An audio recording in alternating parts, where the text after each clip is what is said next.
Previous video में हमने work done by electrostatic force के बारे में डिस्कस किया और वहाँ जो इम्पॉर्टेंट पॉइंट हमने देखा, या मैं बोल सकता हूँ कि जो उस पूरे वीडियो का कंक्लूजन था वो एग्जैक्टली मैंने यहाँ पे रिमार्क के फॉर्म में लिखा है। Work done by electrostatic force is independent of the path followed by the test charge and it depends on the magnitude of the initial and final position vector.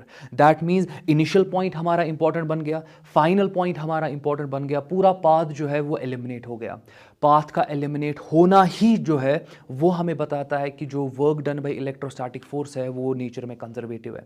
अगर मैं diagram की बात करूं, previous video में हमने देखा था कि हमने टेस्ट चार्ज को लिया था from initial position to the final position. Initial position का पोजीशन वेक्टर था हमारे पास R I vector, final position का एग्जैक्टली जो पोजीशन वेक्टर था that was R F vector. और यहां पे एग्जैक्टली कितना काम किया इलेक्ट्रोस्टैटिक फोर्स ने, एक्सटर्नल काम की मैं बात नहीं कर रहा हूं, मैं बोल रहा हूं work done by electrostatic force. एक होता है work done by external agency, वो तो बात ही नहीं हुई अभी तक, वो तो कॉन्सेप्ट ही नहीं अभी हमने डील किया। वो इंशाल्लाह नेक्स्ट कुछ वीडियोस में हम देखेंगे कि एक्सटर्नल एजेंसी का जो काम होगा वो एग्जैक्टली किस फॉर्म का इक्वेशन ले लेगा, वो हम नेक्स्ट कुछ वीडियोस में देखेंगे। बट फिलहाल के लिए work done by electrostatic field जो है या work done by electrostatic force जो है उसका इक्वेशन हमारे पास आया 1/4πε0। हमारा सोर्स चार्ज जो है, हमारा टेस्ट चार्ज जो है, उन चार्जेस का product times 1/ri minus 1/rf। यहां पे मैग्नीट्यूड आपको लेना है पोजीशन वेक्टर्स का, इस चीज का आप ख्याल रखोगे। अगेन इस इक्वेशन में आप देख सकते हो कि आपका वर्क जो है वो इनिशियल पोजीशन और फाइनल पोजीशन के पोजीशन वेक्टर्स के मैग्नीट्यूड पे डिपेंड कर रहा है। बाकी पाथ यहां पे जितना भी है वो सारा एलिमिनेट हो जाता है। नेक्स्ट कुछ इंपॉर्टेंट पॉइंट्स की मैं बात यहां पे करता हूं। अगर फॉर एग्जांपल मेरे पास एक पोजीशन वेक्टर होगा, पहले वापस 11th का थोड़ा सा पार्ट, अगर फॉर एग्जांपल मेरे पास एक पोजीशन वेक्टर है और ये पोजीशन वेक्टर मैं एक पॉइंट की तरफ ले रहा हूं, लेट अस एज्यूम कि इस पॉइंट के कोऑर्डिनेट्स जो है वो x, y है। चलो x, y, z, तो मैं 3D की बात कर रहा हूं, मैं 3 डायमेंशंस की बात कर रहा हूं। लेट अस एज्यूम कि ये आपके पास पोजीशन वेक्टर r वेक्टर है। आप r वेक्टर को in terms of x, y, z लिख सकते हो, ये आपको पहले से पता होनी चाहिए। अगर आपको नहीं पता है तो अभी सीख लो और उसको हमेशा के लिए दिमाग में रख लो। अगर आपको एक पॉइंट के कोऑर्डिनेट्स पता है, आप इस पॉइंट का पोजीशन वेक्टर लिख सकते हो। करना क्या यहां पर है, आप लिख सकते हो कि r vector it is equal to x, आपका पहला कोऑर्डिनेट है तो लिखो x टाइम्स i कैप। तो पहला कोऑर्डिनेट जो होता है जो अलोंग x डायरेक्शन होता है, हमारा कौन सा यूनिट वेक्टर होता है, i कैप। सो एग्जैक्टली मैंने x टाइम्स i कैप लिखा। अब तो आप खुद से गैस कर सकते हो, फिर आप यहां पे प्लस लिखोगे। y आपका दूसरा कोऑर्डिनेट है तो आप लिखोगे y टाइम्स j कैप, फिर प्लस आपका आ जाएगा z times k cap. Hopefully इसमें किसी को कहीं पे डाउट नहीं होगा। अब अगर मैं बात करूं, ये तो पूरा पोजीशन वेक्टर है, पोजीशन वेक्टर का मैग्नीट्यूड अगर मैं बोलूं मैग्नीट्यूड लिख लो, तो आप इसको इस फॉर्म से लिखते हो कि आपके पास जो r वेक्टर मॉड होता है magnitude of position vector it is equal to under root of, ये आपका बनेगा x square plus y square plus z square. और ये इंपॉर्टेंट है, तो होपफुली इसमें कहीं पे डाउट नहीं होगा। अब अगेन मैं एक सिनेरियो लेता हूं, लेट अस एज्यूम कि मेरे पास एक कोऑर्डिनेट सिस्टम है, लेट अस एज्यूम मेरे पास एक कोऑर्डिनेट सिस्टम है और फिलहाल के लिए यहां पर मेरे पास सोर्स चार्ज है कैपिटल Q, और एग्जैक्टली मैं अपने टेस्ट चार्ज को इनिशियल पोजीशन से फाइनल पोजीशन की तरफ ले रहा हूं। ये देख लो मैंने ऐसे कुछ लिया, दैट मींस पाथ तो ये फॉलो हो गया, ये पाथ फॉलो हो गया, ये पाथ फॉलो हो गया, बट इनिशियल पोजीशन ये था टेस्ट चार्ज का डेल्टा Q, और एग्जैक्टली इस इलेक्ट्रिक फील्ड ने, जो इस सोर्स चार्ज का इलेक्ट्रिक फील्ड है, उसने इस टेस्ट चार्ज को यहां से उठाया और कहां पे ले लिया, इस फाइनल पोजीशन पे। ये है वो फाइनल पोजीशन। सो एग्जैक्टली मैं यहां पे बोल सकता हूं कि ये आपका r इनिशियल वेक्टर होगा, ये आपका r फाइनल वेक्टर होगा। तो होपफुली इसमें किसी को डाउट नहीं है। अब फिलहाल के लिए एक एग्जाम्पल लेते हैं, क्योंकि मैं चाहता हूं कि अगर फॉर एग्जाम्पल आपको पोजीशन वेक्टर के फॉर्म का कोई क्वेश्चन मिलेगा बुक्स में, आपको आना चाहिए सॉल्व करना। सो एक सिंपल सा एग्जाम्पल लेते हैं। लेट अस एज्यूम कि इनिशियल पॉइंट के जो कोऑर्डिनेट्स है वो 1,1 है। ये तो आसान है, इसमें कोई प्रॉब्लम है नहीं। और एग्जैक्टली जो आपके पास ये वाला पार्ट है, एज्यूम करते हैं कि इसके जो कोऑर्डिनेट्स है वो आपके पास यहां पर आएंगे 2,1/2। फिलहाल के लिए ये अजम्पशन है, मैं ऐसे ही ले रहा हूं। सो मैंने 2 पॉइंट्स यहां पे लिए, ये इनिशियल पॉइंट है, ये फाइनल पॉइंट है। इनिशियल पॉइंट का कोऑर्डिनेट पता, फाइनल पॉइंट का कोऑर्डिनेट पता। अगर आपको कोऑर्डिनेट्स पता है, आप ये पोजीशन वेक्टर्स लिख सकते हो, तो लिख लो। तो मैं बोल सकता हूं यहां पे कि आपके पास जो r इनिशियल वेक्टर होगा it will be equal to, पहला कोऑर्डिनेट 1 है तो आप लिखो 1 टाइम्स i कैप, फिर प्लस आपके पास दूसरा कोऑर्डिनेट भी 1 है तो आएगा 1 टाइम्स जे कैप। और अगर मैं यहां पे आर इनिशियल की वेक्टर के मॉड के बारे में बात करूं वो आपको मिलेगा अंडर रूट ऑफ आई का कोफिशिएंट क्या है 1 है उसका स्क्वायर ले लो, जे का कोफिशिएंट क्या है 1 है तो प्लस उसका स्क्वायर ले लो। सो आपका आंसर आएगा अंडर रूट ऑफ 1 + 1 कितना होता है 2। तो ये आपको क्या मिल गया, इनिशियल वेक्टर का मॉड मिल गया आपको। तो जो पोजीशन वेक्टर है उसका मैग्नीट्यूड मिल गया आपको। सिमिलरली अगर मैं यहां पे बात करूं आपके पास जो आर फाइनल वेक्टर है, जो आपके पास आर फाइनल वेक्टर है आप लिख सकते हो पहला कोऑर्डिनेट क्या है 2 है तो लिख लो 2y कैप। दूसरा कोऑर्डिनेट क्या आपके पास है 1/2 तो लिख लो 1/2 जे कैप। अगर मैं मैग्नीट्यूड की बात करूं, अगर मैं मैग्नीट्यूड की बात यहां पे करूं तो आप सीधे लिखोगे अंडर रूट ऑफ ये बनेगा 2 स्क्वायर प्लस इसका स्क्वायर कर दो, जो भी जे का कोफिशिएंट है उसका स्क्वायर कर दो। अगर जे का कोफिशिएंट यहां पे नेगेटिव भी होता स्क्वायर करके वो पॉजिटिव बनेगा। दैट मींस अंडर रूट में जितनी भी टर्म्स आप लिखते हो वो सब की सब पॉजिटिव होती है, कोई भी नेगेटिव टर्म आपको वहां पे देखने को नहीं मिलेगी। सो फिलहाल के लिए ये बनेगा आपका 1/2 स्क्वायर। आप इसको फर्दर लिख सकते हो it is under root of ये बनेगा 4 + 1/4, जिसको आप फर्दर लिख सकते हो अंडर रूट ऑफ 16, 4 × 4 16 + 1 17/4। तो फिलहाल के लिए ये आपका आर फाइनल आ गया। अब यहां पे अगेन आपका सोर्स चार्ज कितना है कैपिटल क्यू, टेस्ट चार्ज कितना है आपका डेल्टा क्यू। आप यहां पे टोटल वर्क की बात कर सकते हो। तो टोटल वर्क जो आपके पास यहां पे होगा फ्रॉम इनिशियल टू फाइनल, कौन कर रहा है ये काम, एक्सटर्नल एजेंसी काम नहीं कर रही है, ये काम कर रहा है इलेक्ट्रोस्टैटिक फोर्स। इस चीज का ख्याल रखो, ये काम हो रहा है इलेक्ट्रोस्टैटिक फील्ड में, इस चीज का आप ख्याल रखो। फिलहाल के लिए वर्क आपके पास आएगा it is equal to 1/4πε0 Q times delta Q 1/ आपको पहले आर इनिशियल का मॉड लेना होता है। दैट मींस जो भी आर इनिशियल है उसका मॉड कितना आ गया √2 आ गया ना। सो 1/√2 पहले लिखोगे, फिर -1/ आपको आर फाइनल नहीं लेना होता है, आर फाइनल का मॉड लेना होता है। आर फाइनल वेक्टर ये है पूरा, मगर आपको वेक्टर के फॉर्म में नहीं लिखना है, आपको पूरा मॉड यहां पे लेना है।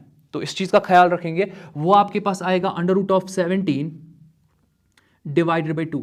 इसको आप लिख सकते हो दिस इज √17 / 2।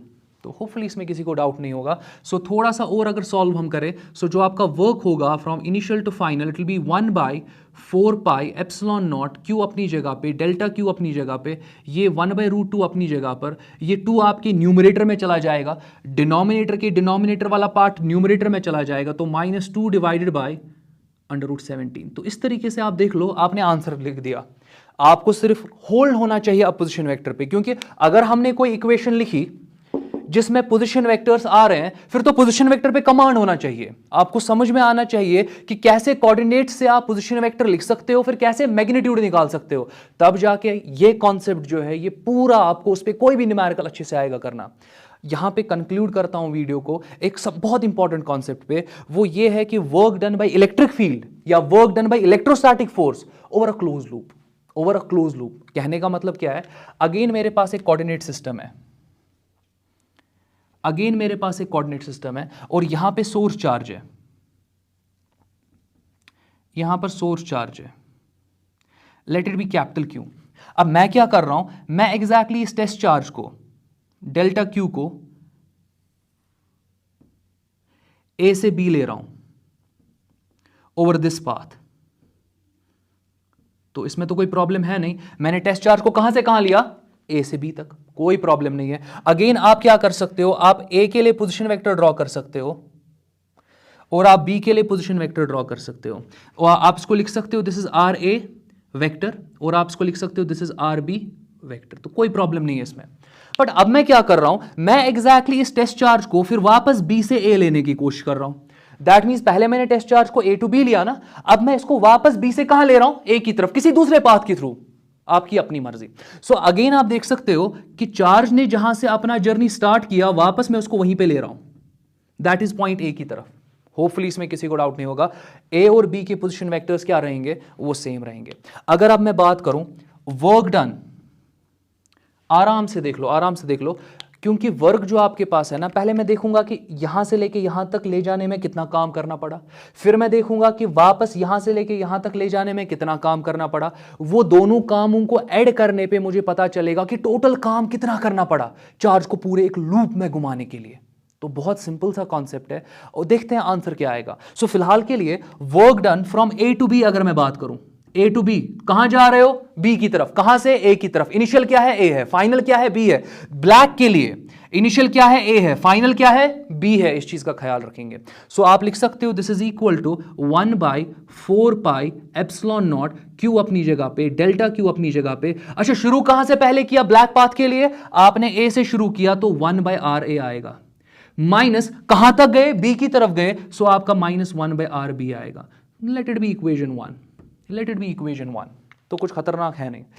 इसी तरीके से अब आप लिख सकते हो रेड कलर के लिए work done from B to A, क्योंकि रेड कलर का जो पाथ है वहां पर आप टेस्ट चार्ज को बी से कहां ला रहे हो? ए की तरफ ला रहे हो।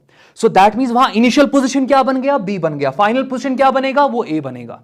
सो that means R B initial बनेगा, आर ए फाइनल बनेगा, मगर किस पाथ के लिए? रेड कलर के पाथ के लिए। सो इक्वेशन जरा देखते हैं क्या है। It is 1/4 epsilon naught Q times delta Q. इसमें कोई प्रॉब्लम है नहीं। अब इनिशियली कहां से स्टार्ट कर रहे हो? अब बी से, रेड पाथ के लिए देखो, रेड पाथ के लिए बी से शुरू कर रहे हो तो 1/RB माइनस आपका 1/RA आ जाएगा। Let it be equation 2।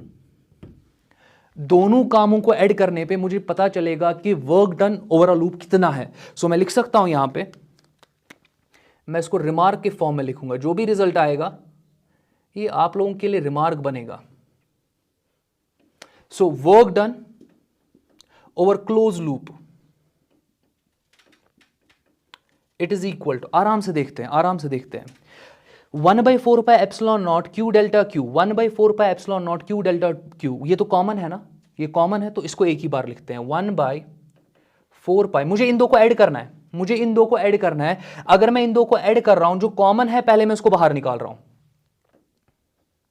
सो वो आपके पास आएगा क्यू टाइम्स डेल्टा क्यू। अब पहले में आपके पास आएगा 1/RA माइनस 1/RB। अच्छा, इसके साथ ऐड क्या करेंगे? इसके साथ ये वाला पार्ट ऐड करेंगे, तो वो क्या आपके पास है? 1/RB minus 1/RA। तो होपफुली इसमें किसी को डाउट नहीं होगा। आप खुद से देख लो, यहां पर आपका -1/RB plus 1/RB cancel out हो जाएगा। यहां पर आपका 1/RA minus 1/RA cancel out हो जाएगा। ये पूरा ब्रैकेट जीरो बन जाएगा। सो work done over close loop it is 0। ये बहुत इंपॉर्टेंट रिजल्ट है। मैं वीडियो को यहीं पे कंक्लूड करूंगा, बट ये रिजल्ट बहुत इंपॉर्टेंट है। इवन जब आप कंजर्वेटिव फोर्सेस या कंजर्वेटिव फील्ड्स की बात करते हो ना, एक प्रॉपर्टी जो आप अपनी एग्जामिनेशन में भी लिखते हो 11th क्लास में, एक सबसे इंपॉर्टेंट प्रॉपर्टी ये होती है कंजर्वेटिव फील्ड्स की, कि conservative fields, conservative forces over a close loop कितना काम करते हैं? 0। यहां पर हमें ये आंसर जो मिला ना, इससे फर्दर आप ये बोल सकते हो, ये तो पूरा सॉलिडिफाई हो गया प्रूफ कि electrostatic forces they are conservative in nature. So सिर्फ इतना नहीं कि इनिशियल पाथ और फाइनल पाथ, ना ना ना, over a close loop conservative forces कितना काम करते हैं? 0। वही हमें आंसर मिला। बट ये तो इलेक्ट्रोस्टैटिक फोर्स की वजह से मिला, जो इलेक्ट्रोस्टैटिक का हमें इक्वेशन मिला था, इलेक्ट्रोस्टैटिक वर्क जो हमें उसका इक्वेशन मिला था, वहीं से हमने डिराइव किया ये वाला part. That means electrostatic force is conservative in nature. So ये बहुत इंपॉर्टेंट पार्ट है। दैट मीन्स इस पूरे वीडियो में आपके पास 3 इंपॉर्टेंट रिमार्क्स है। पहला रिमार्क आपके पास ये है, इसको आप पेन डाउन करोगे अपनी कॉपी पे और उसको बार बार रिवाइज और रिपीट करोगे। दूसरा रिमार्क आपका ये इक्वेशन है, और इस इक्वेशन में आप देख सकते हो कि इनिशियल और फाइनल पोजीशन हमारे लिए इंपॉर्टेंट है, बाकी पाथ कोई सा भी हो वो इंपॉर्टेंट नहीं है। और last remark, work done by electrostatic force over a close loop it is 0। आज के लिए इतना काफी। बाकी नेक्स्ट वीडियो में हम इंशाल्लाह potential and potential difference start करेंगे, पोटेंशियल एनर्जी डिफरेंस स्टार्ट करेंगे। आज के लिए इतना काफी। Take care.